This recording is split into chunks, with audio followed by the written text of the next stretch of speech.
kaibigan, kapamilya, o kung sino mang hindi pa nakakakilala kay Jesus. Paano kung siya'y mapunta sa impyerno?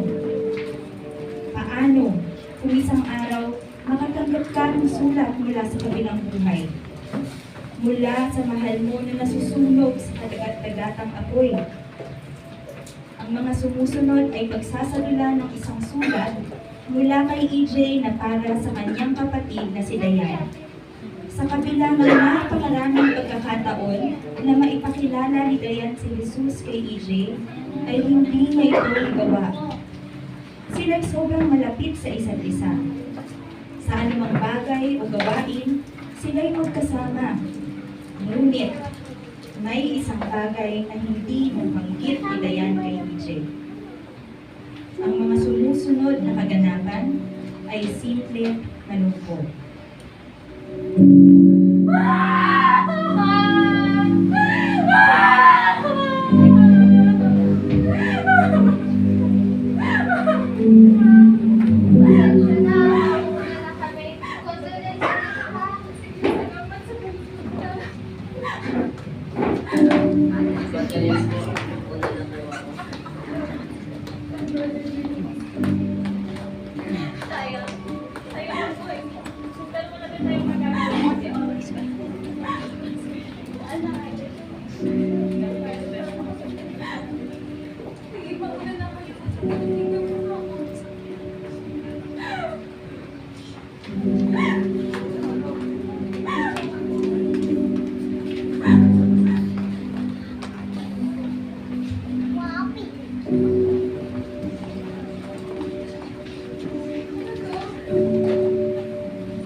Lubos na dinamdam ng pamilya ni EJ ang kanyang pagkawala. Higit nang marahil ang kanyang kapatid na si Dayan. Dahil ito sa hindi inaasahang pagkakataong na aksidente si EJ. Nagsimula ito nang si EJ ay papasok sa trabaho mula sa eskwelahan.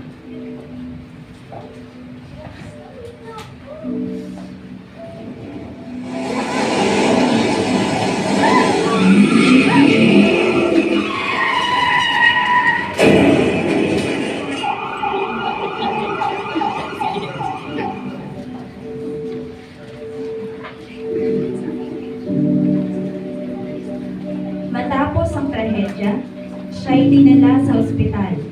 Ngunit ito na nga ang naging rason ng kanyang kamatayan. Nung siya'y nahawian ng buhay, maraming bagay ang kanyang nasaksihan.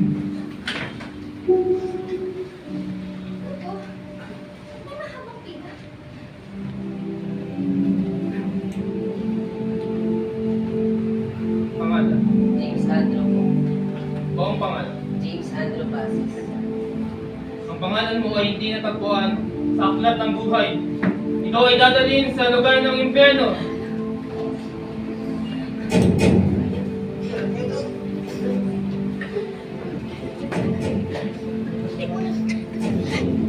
Pangalan? Buong pangalan? Ang iyong pangalan ay hindi natagpuan sa aklat ng buhay. Ikaw ay habang buhay napaparusahan sa lugar ng impyerno. Opo! Ayoko! Ayun! Ayoko!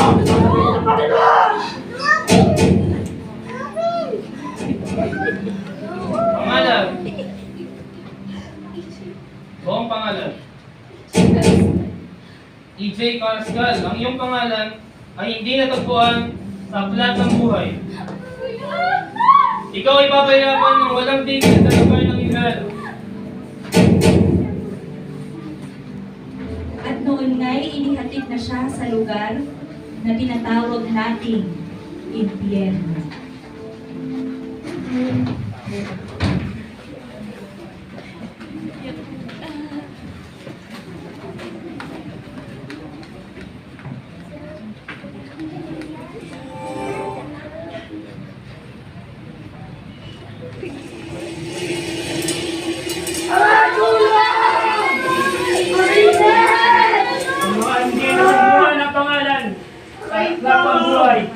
ay mapupunta sa dagat-dagat at pahirapan habang buhay. Dito ka.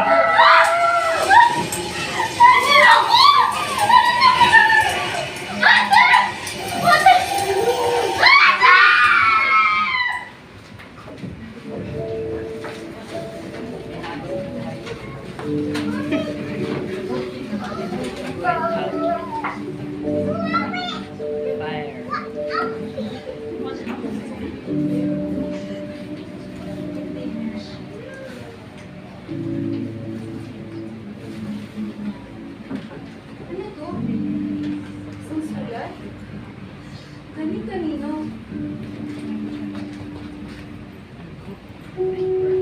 Ate, ako ito. Si EJ. Namatay ako ngayong araw. Kakaiba to sa aking inaasahan. Ibang-iba sa aking katotohanang nasaksihan.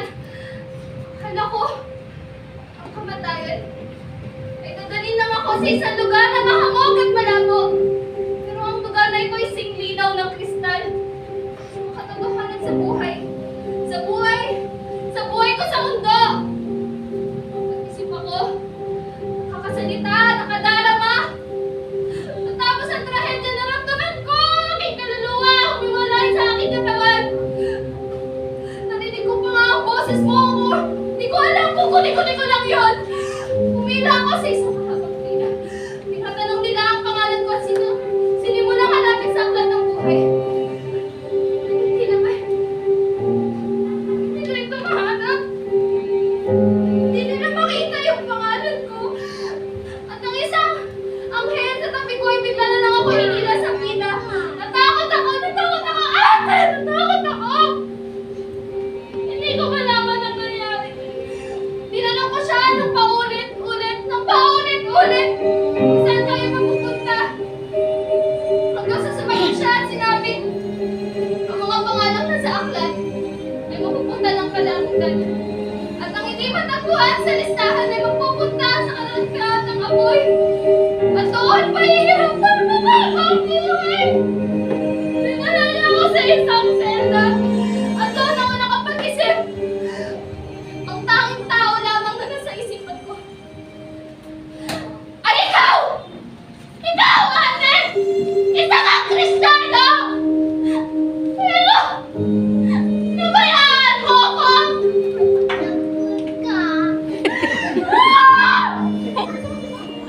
Ilang beses kitang tinanong! Pero lagi mong iniiba yung usapan! Ikaw na mismo nagsabi sa akin, isa kang Kristiyano! Pero pinabayaan mo ako nito, ate! Hindi mo man lang sinabi sa akin paano makatakas sa impyerno ang lugar na to! Sa tagal-tagal natin magkasama! Hindi mo ako pinakilala kay Jesus! Ang mga anghel na nakasang itapo lang sa lugar na to ay maparating na! Andiyan na sila! Malapit na lang malapit! Kiligin na po talaga!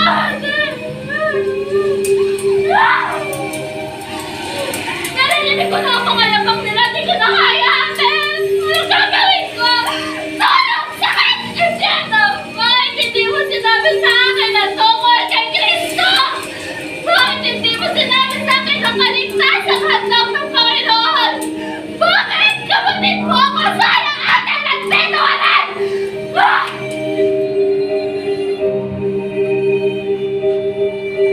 Panginoon! Mahal, Panginoon!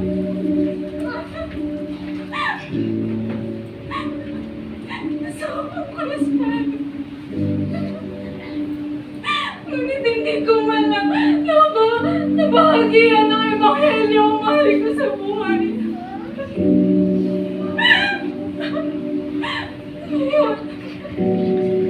Ngayon, wala na. Wala nang pagkakataon. Wala nang pag-asa. Wala na akong magagawa pa para iligtas siya sa impyerno.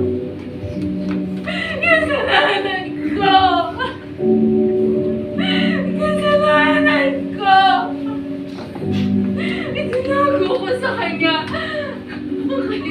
na meron ako. Misery. Nakawad.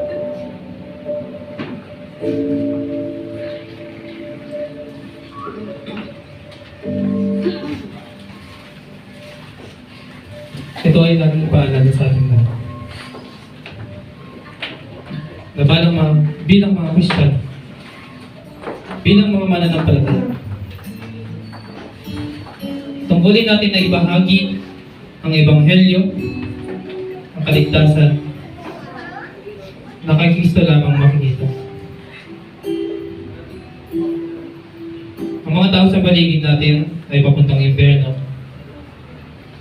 Maaari silang mga kamag-anak, kaibigan, mga kaklase, o mga katabaw natin. Ito ay paalala sa ating lahat na tayong lahat ay papuntang impyerno. Ngunit, dahil sa ating tagapagligtas na si Jesus, ay binigay niya ang kanyang buhay upang tayo ay maligtas. Para sa mga mananampalataya, ang ating kaligtasan natanggap ay kailangan din ng iba. Ang mabuting balita ng ating nahilig ay dapat mahilig din ng iba. Ito po ay munting pagsasadula na punong-puno ng mensahe at aral. Hatid sa inyo ng Living Hope Youth Sparks.